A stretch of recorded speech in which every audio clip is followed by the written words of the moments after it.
اہل بیت اور صحابہ کرام کا آپس میں پیار، اہل بیت اور صحابہ کا جو بغض رکھتا ہے اس کو سزا کیا ملتی ہے؟ اہل بیت اور صحابہ کی محبت آپس میں، اسی پہ جتنی توفیق ہوگی اللہ کی طرف سے اتنی ہی بات ہوگی. اس کے بعد ہم کھڑے ہو کے انشاءاللہ سلام پڑھیں گے. ایک بات یاد رکھیے گا،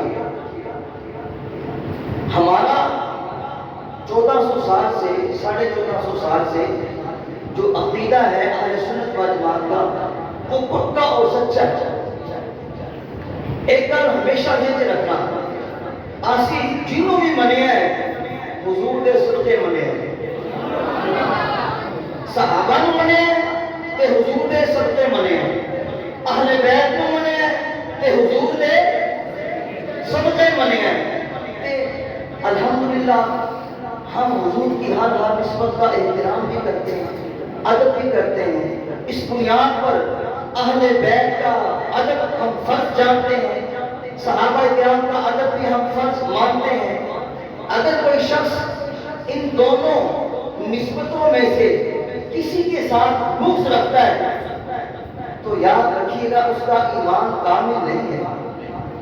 صرف اللہ کی وحدانیت پہ ایمان لانا، اقرار کرنا ہی خالی ایمان نہیں ہے. حضور کی رسالت پر ایمان لانا، پھر رسالت کے اندر صحابہ اور اہل بیت کو ماننا، یہ سب چیزیں فرض ہیں.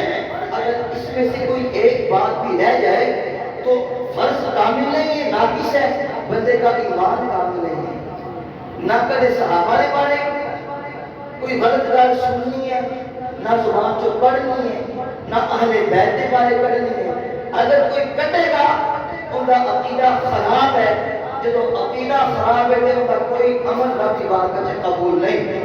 بھاوے جنیاں مرضیاں نمازاں پڑھے، روزے رکھے، صدقہ خیرات کرے، حج کرے، نمازاں پڑھ پڑھ کے متھا کالا سیاہ کر رہے، مگر جن کا عقیدہ ٹھیک نہیں ہے، اہل بیت کے بارے، صحابہ کے بارے لکھوا لو، ان کا کوئی عمل رب کی بارگاہ میں قبول نہیں ہے.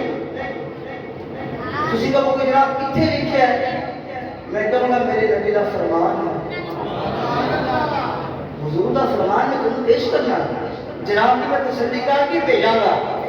ہاں 2 نمبری کسے کہنے ساڑھے کو نہیں، ساڑھے کو جو سودا 1 نمبر ہی ملتا ہے.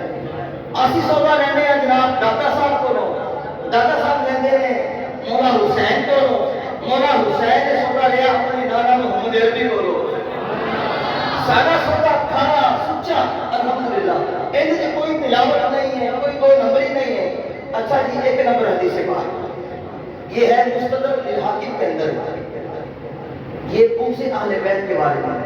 جو بندہ اہل بیت سے بغض رکھتا ہے نا، اہل بیت سے کچھ بھی قبول نہیں ہے. ذرا سنیے گا، امام حاکم لکھتے ہیں لو ان رجلا سفر بین الرکن والمقام وصلى وصام ثم لقي اللہ. آپ فرماتے ہیں ایک بندہ سی وہ ساری زندگی بیت اللہ کے سامنے بیٹھا رہا، ساری زندگی گزارتی انہیں اللہ اللہ کر دیا، رب کے گھر کے سامنے بیٹھا کتنے بین الرکن والمقام، حجر اسود اور مقام ابراہیم کے درمیان مصلی ڈالا ہوا ہے.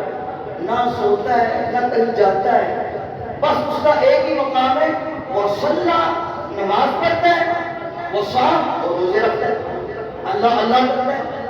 بڑی بات ہے کسی کو اتنا ٹائم مل جائے بیت اللہ کے سامنے. ہمیں تو جب نماز قرآن مل جائے ہم کہتے ہیں ہم کتنے خوش نصیب ہیں، ہمیں یہاں پر بیٹھ کے 2 نوافل پڑھنے کا موقع مل گیا ہے، 4 نوافل نماز پڑھنے کا. جس کی ساری عمر وہاں گزر گئی اللہ اللہ کرتے ہوئے، کتنا خوش نصیب بندہ ہوگا.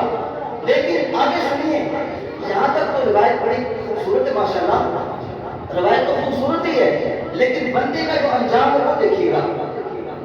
فرمایا ساری اللہ وہ بندہ فوت ہو گیا. جب فوت ہوا تو فوت ہونے کے بعد چاہیے تو یہ تھا رب تعالیٰ اسے جنت میں ڈالتا، بلکہ رب تعالیٰ نے اس کو جہنم میں پھینک دیا. عرض کیا اے مالک مولا کیوں جہنم میں ڈالا؟ ساری زندگی تیرے گھر کے سامنے بیٹھا رہا، نمازیں پڑھتا رہا، روزے رکھتا رہا، اللہ اللہ کرتا رہا،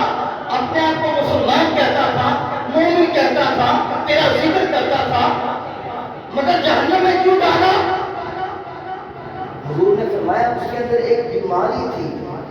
بیماری کیا تھی؟ وَهُوَ مُبْغِضٌ لِأَهْلِ بَيْتِ مُحَمَّد.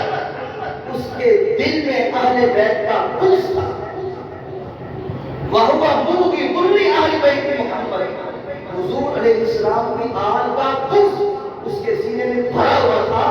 تو بغض اہل بیت کی وجہ سے نہ اس کو نماز نے بچایا، نہ روزوں نے بچایا، نہ اللہ نے بچایا. پتا چلا کہ جیڑا بندہ حضور دے شہزادیاں دا بغض سینے سے رکھتا ہے اور دے پلے کوئی نیک عمل کام نہیں آئے گا. اگر کوئی عمل کام آئے گا کہ حضور دے گھرانے میں غلامی کام آئے گی، صحابہ کی غلامی کام آئے گی، اور کچھ کام نہیں آنا.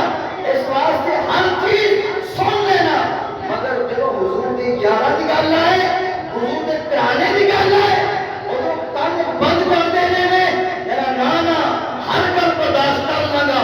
میری ذات کو جو مرضی کہہ لے، میرے گھرانے میں جو مرضی کہہ لے، میرے والدین میں جو مرضی کہہ لے، جب حضور کی ذات کی گل آئے گی نا، حضور کی یارہ کی گل آئے گی، پھر یہی کہہ کے کہوں گا ستمگر ادھر خود آزمائے، تو کی آزما ہم جگر آزمائے.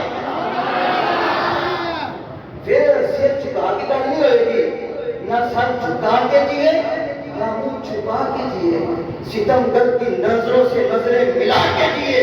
ہم اگر 2 دن کم جیے تو اس میں حیرت کیا، ہم ان کے ساتھ تھے جو شمع جلا کے جیے. ہم ان کے ساتھ تھے جو شمع جلا کے جیے.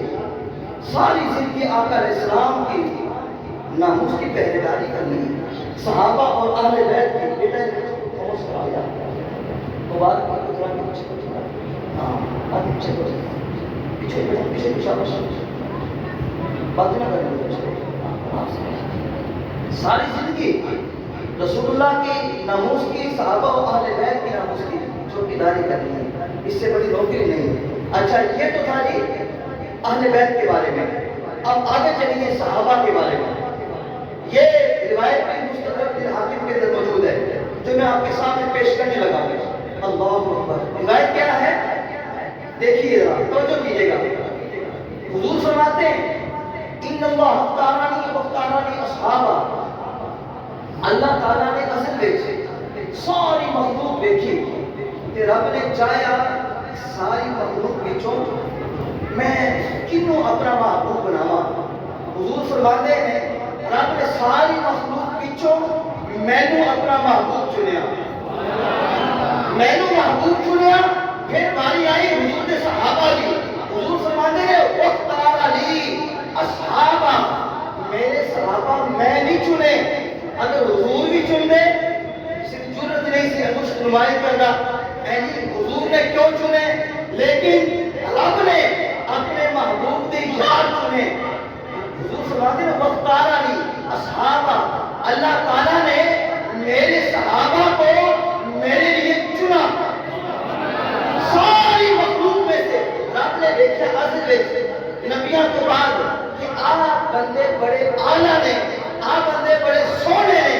جڑے بندے اعلیٰ سن، سونے سن، رب نے سارے سونے اپنے محبوب کے صحابہ بناتے، اپنے نبی کے وزیر بناتے، معاون بناتے، رشتہ دار بناتے. میں کیا انہاں صحابہ وچوں جنہ پہلا نمبر ہے، جنہوں رب نے چنے ہے، ان کا نام صدیق اکبر ہے. نمبر 2 جس کو رب نے چنے اسے فاروق اعظم کہتے ہیں. نمبر 3 جس کو رب نے کہا میرے نبی کا یار ہے، وفادار ہے، اس کا نام عثمان غنی ہے. نمبر 4 پہ مولا علی آتے ہیں. تو ان تمام صحابہ کا چناؤ میرے اور آپ کے آقا مولا کے رب نے کیا ہے، اپنے محبوب کے یاد بنایا. اب اگر کوئی یہ کرتا ہے، اونچ نیچ کرتا ہے، اس کی اپنی بدبختی ہے. حدیث ہم دکھا سکتے ہیں، سیاہ قرآن کے اندر بھی موجود ہے یہ روایت، تفسیر سیاہ قرآن کے اندر اور مستدرک الحاکم کے اندر موجود ہے. اور آگے سنیے، آگے فرمایا فمن صدقہ فعلیہ لعنۃ اللہ والملائکۃ والناس اجمعین. جو ان کو گالی دے اس پہ اللہ کی لعنت ہے، ملائکہ